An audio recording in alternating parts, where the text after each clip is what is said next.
Why is the weld not fusing to the part?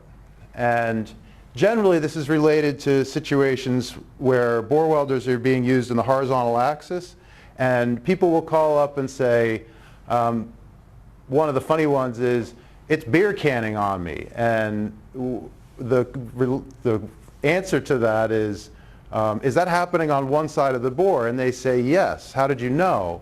And usually that's going to be a downhand side of the bore that the weld, the puddle is actually falling ahead of the arc and it's blanketing the arc from the base metal. And so typically we can relate that to incorrectly set travel speed. And so if you have the travel speed too slow, in general that's going to relate to a lack of fusion on the downhand. It is possible to have lack of fusion in the vertical axis, but typically that's because people run the step too short. So that's usually the reasons why we have lack of fusion to the part.